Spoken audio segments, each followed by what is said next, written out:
Welcome to We Poets. My name is Sally Baker, and I'm the host of We Poets. We Poets is a poetry show for boys and girls between the ages of 6 and 13. So if you would like to be on the program, please have your teachers or your parents call me and let me know that you'd like to be on We Poets. Also, we're always looking for dependable interns, and I get my interns from middle school and high schools. So if you would like to be an intern on We Poets and learn how to produce We Poets, have your parents or your school teacher call me. And last but not least, I'm always looking for adult guests to come and tell boys and girls and ladies and gentlemen all about their job careers that young people can pursue when they graduate from high school or college. Tonight we have two very special guests here, and on my far right here is Corinne Haskins. She is a project director, and on my near right is Cahill VERCELES. Did I pronounce that right? VERCELES. VERCELES. Mm-hmm. She is a Cal student mentor with the same program called Berkeley Community Gardening Collaborative. And they're going to tell us all about this wonderful agency. So I know we're going to have a great show tonight. And we're at La Peña Cultural Center here in Berkeley, California, producing We Poets. So here we go with my two guests for today. Hello, ladies. Hello. Hello. How are you today? I'm well, thank you. Yeah, great. Well. I want you to tell us all about this wonderful agency or nonprofit that you work for. And I believe it's called Berkeley Community Gardening Collaborative. Is that correct? That is the name of the organization I work for. And the project that brings us here is Moving South Berkeley Forward, a project with Berkeley High and Cal students. Good. And can you tell us what is your role in this organization? I'm the Cal student mentor for the project. So in our organization, we have Berkeley high school students, and then the Cal students act as mentors for them. So part of my role is more like administrative, helping Corinne find funding so that our project can continue into the future. And then the other aspect, which I really enjoy, is being a mentor for the students. And something that we started this semester for our project is each week we sit with our students and we introduce them a set of terms, one or two terms. Like something we've done is the difference between food security and food sovereignty. And so they have a little bit of time to look it up, see what it's all about, and then the following week, we have a discussion on it, and then the following week they write their own paragraph of how they interpret those terms and see them in their community. So that's just one thing that I help design those little teaching lesson plans for the kids so that they can kind of get more aware of issues that I'm even learning about, you know, in college. How long have you been with the project? So I started on this project last year, and I was on campus working in a research lab, so I got units for being part of this project. But now, thankfully, we went to a city council meeting and we got funding for my position, so now I can take on more. Wonderful, yeah. Wonderful. So Corinne, you discovered this young lady and brought her on board? Well, actually, this project has been in place for about 3 years, going on year 3. And the young student who worked with me last year recruited Cahill. So Zelson Gonzalez graduated, and we got Cahill. Wonderful, wonderful. Now, what got you interested in doing this kind of work? Well, actually, I stepped into this project becoming the project coordinator for the city of Berkeley's community gardens, and I support the school site gardens as well. The woman who preceded me worked with South Berkeley community activists. They wanted to see something that would lead to a green space in an area where there is no green space, and that's South Berkeley. Oh. So she took this project on, and I picked it up. And it's near and dear to me.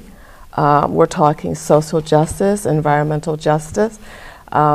This part of the city has the least green space, and it also has the highest number of families of color and below the median income, and they are most deserving of a green space. probably not as elaborate when it develops, we're not sure, but it's not going to be quite as long. It's over 1.5 miles. Cordonices is much larger, and the other green space areas in the different geographical areas in the city. But we want to make sure that South Berkeley gets theirs. Wonderful. Now, do you work with the schools to get children involved as well as young students? We're working with Berkeley High students. Berkeley High students only? This project is Berkeley High students. And the reason for that, the area we're working in is a space that was sold to the city by the Santa Fe Railroad. That area was tested by the person who preceded me, Bebo Turman, and they found there was arsenic.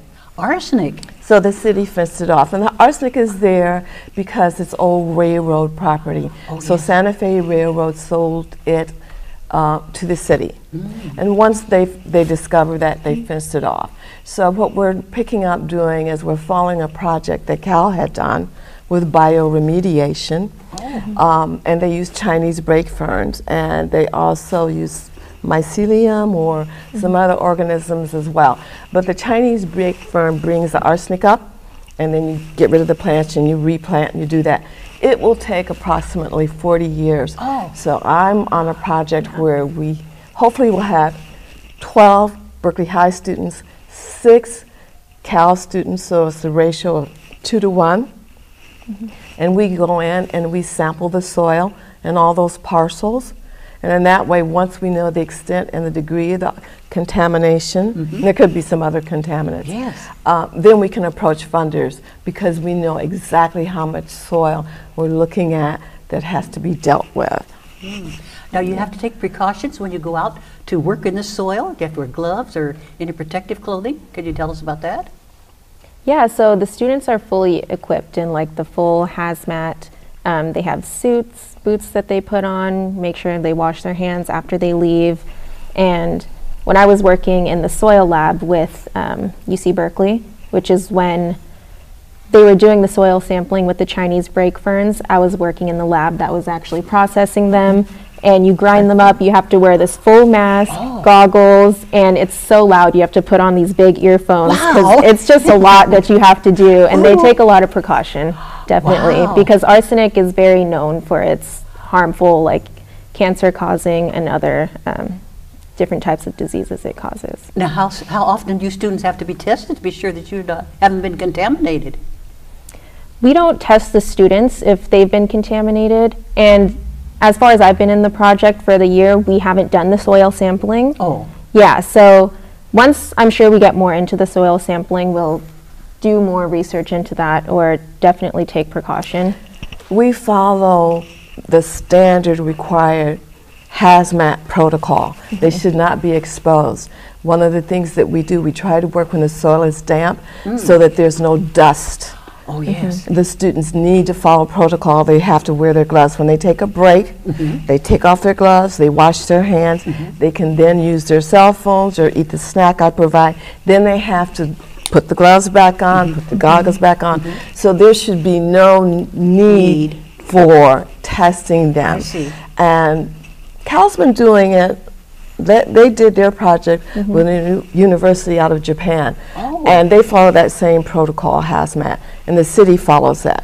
And there were no instances of anyone being exposed because you take it seriously, and we stress that to the students. So that's another reason we only work with high school students. We don't work with middle school because they aren't quite there in terms of listening and understanding how serious what they're doing is in terms of their health. So. Now, when you take this equipment off, is it disposed of, thrown in a receptacle and disposed of? You only wear it one time, right? The gloves and the mask? Yeah, the gloves and the mask, but the jumpsuit and all of that, we put them back in the bin. Everybody's got their name on it. And then periodically, then we've got to go and they've got to be laundered. But, you know, they wear boots that come up to here. I mean, we're quite serious. It's the only way the city allows us to participate in this project. So. Now, if you want to recruit new students, any of our watching audience, what would they do? Who would they contact, or what would they do? They can leave a message at 510-883-9096. and leave a message for me, Miss Haskins, when they call. And then I will get back to them, speak to their parents. We recruit Berkeley High students. That's who this project for. Yeah, it's for Berkeley High students. And so we work with the Berkeley Parent Center. Oh, what's that? Could you tell us about that?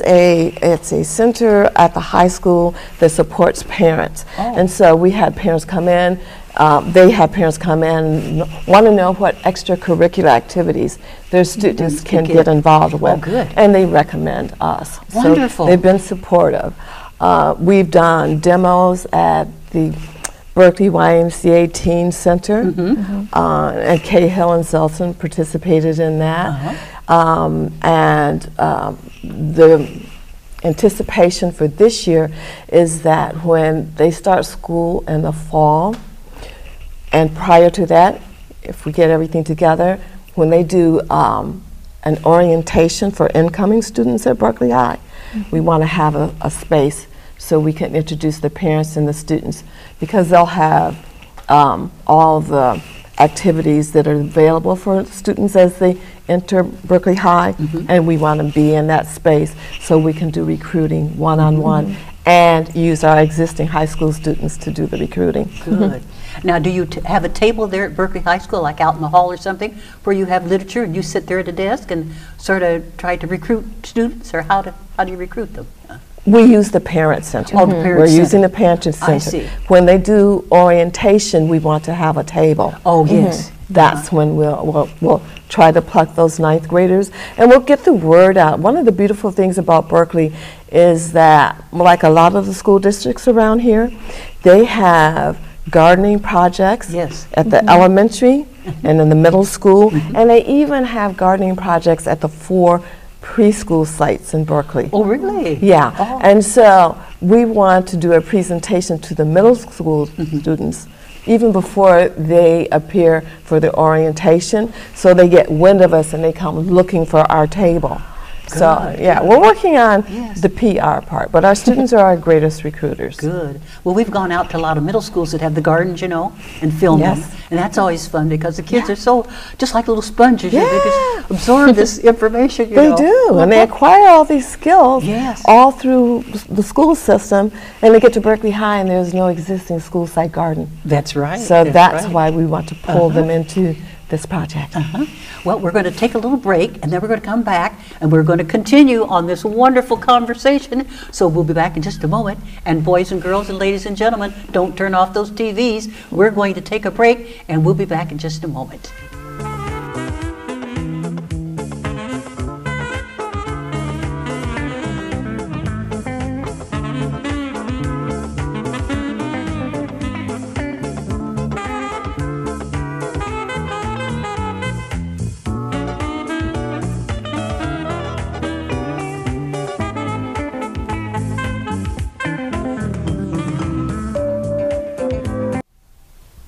Welcome back to the second half of We Poets. I'm Sally Baker, the host, and we are now continuing on the second half of our program. I have 2 lovely young ladies over here on my right, and we have been talking about, we're going to talk about the Santa Fe Right-of-Way Community Survey that we didn't touch upon. But before we talk about that, I'm going to ask Cahill to tell us about her website. Would you please? Yeah, so we have a website for our project. It's movingsouthberkeleyforward.weebly.com, and it was actually designed by our high school students. And so if you go on there, you can see pretty much everything that our project is about. We have a project description, a history of the Santa Fe right-of-way, so people will know about the railroad that used to be there, like where all this contamination came from, and like a map of where it is. And then the other thing that's really exciting is our student blog. So that's where, like I was talking about before, the students write their paragraphs about different terms. We upload that each week on the blog, so you can see what we've been talking about, things that the students have been learning. And then something else, touching on the survey that we'll get to also, we also uploaded a link. You can click on the link, I just did this. And you can take the survey online also, it's just another form. And then we also have our preliminary results from the survey. if Good. anyone in the community wants to check it out. Wonderful. Could you tell us what a few of the questions on the survey are like? Yeah, so the survey was also designed by the students, but the first question, it's basically on a 1 to 5 ranking scale. 3 and above is yes, you'd want this to be developed. The first question is, how strongly do you feel that you want this Santa Fe right-of-way to be developed into a green space? And so far, the students, they've knocked on over 150 doors, and we've finished inputting the survey data for 75 of them, and we found that 95% of residents in South Berkeley say that they strongly want this to be developed. Great. Yeah, so it's definitely a community, it's for the community. These students are just facilitating it. And then it goes on further, just asking people to rank what they'd like to see, like a community garden, play area, dog walking, exercise paths, and things like that. And then also further, like what you'd like to see in the garden, what's planted, what kinds of cultural events would you like to be held at this place. Yeah. So they take this survey online, they don't mail it in to you? Well, what we've done so far is knocking on doors. Oh. And I know you've gone outside the library to administer some. Yeah. And then we plan to have more events, like just local around. We did one last year at San Pablo Park, where we had people fill out the surveys, and we raffled off a bunch of various items like gift cards for Whole Foods, Target, Sports Basement. And we plan to do that again. So if you go on the website, you can see, and I'll update what we're going to do and when, so people can see. Good. So the community's been supportive in giving you these things to as donations to raffle off to make money. And you are a nonprofit organization, right? Yes, we are. Yes. It's very difficult nowadays for we nonprofits to get money. Yes, indeed. Now, Corinne, is there anything else you'd like to put out about the project? Well, we will continue to knock on doors because not everyone has a computer. We will also do focus groups. And so we actually have students working on setting that up. And another thing I want to mention, part of this project is not only to widen the experience that a student gets in the area of science, and in particular environmental science, but we want them to also to acquire their skills and the ability to interact with the public. Yes. And to handle rejection, that's building resiliency, and competence and who and what they're working to see come to fruition. So in other words, a commitment to themselves that they can project to those that they're engaging about how instilled they are with making sure that this actually becomes a green space. So those are some of the things that we want the students to do. So they contacted the different groups or companies who provided us. They did that. The students did that? They did. Wonderful. They wrote their own spiel that they knock on the doors. And so, yeah, we're working on character and academics and just well-rounded individuals. Yes, yes. Now again, it'll come up on the screen, but could you give us your email and also your website again? So for the email, it would just be, she's going to tell you. Yeah, so the email is movingsouthberkeleyforward@gmail.com. And then the website is movingsouthberkeleyforward.weebly.com. And how do you spell the Weebly? Weebly is WEEBLY. Oh, okay. Yes. Okay, very good. Anything else you'd like to put out before we close? Yeah, I just wanted to say briefly, I don't know if I mentioned why I'm motivated for this project. Please tell us. Yeah, so I study nutritional science, and a lot of things that I've learned about is the intersection of food and disease. Oh. And so like Corinne mentioned, the community of South Berkeley also has the highest number of people from African American and Latinx backgrounds, but also the highest incidence of metabolic disease, which is why I feel like a green space, and more importantly, a community gathering space, is exactly what that community needs in order to attack these issues of health and these disparities that can't really be helped like once you need to go to the hospital. You know what I mean? Kind of too late then. Yeah. Yes. So we have to teach our children and our parents what to be eating and drinking, and about the air we breathe, and you know, things like that. And that goes two ways. because it's an intergenerational project. The reality is Yes. the grandparents, even though the parents may have forgotten how to eat healthy meals and how to Yes. prepare them. And we understand families are pressed and they have 2 jobs or 1 job, and they come home and, you know, it's very easy to, you know, Get throw something that quick. thing in the, Yes, the yes. quick meal. And so Yes. this is an opportunity for them to get back to eating healthy and learning what other foods other groups eat in our community. Right. So we can expand their diet. And canning, that's something when I was growing up, everybody canned. We had our own garden, you know. Yeah. So you grew your own vegetables and had your own fruit trees, you know, and you canned. But today, a lot of young ladies don't know how to can. Well, they Right. don't even know what it is. I'm laughing because I was taking a class at Cal State East Bay years ago, and we had to do a family crest. Oh. And I had, one of the things was a canning jar, right? Oh, yes. And the professor said, no one knows what that is. And I was like, yeah, you know, people don't know. But yeah, No. that would be something, it saves food. Oh, It yes, saves yes. food, and you're getting healthy food. Right. And baking our own bread. We baked our own Yes. bread and biscuits, you know. Yeah. Yes, everything, everything. Any other tidbits? Well, one of the things that we do want to have, and this goes to our stakeholders. So the communities are stakeholders, right? The community residents, the city, because they support us. So we're associated with the Ecology Center, nonprofit. Oh, okay.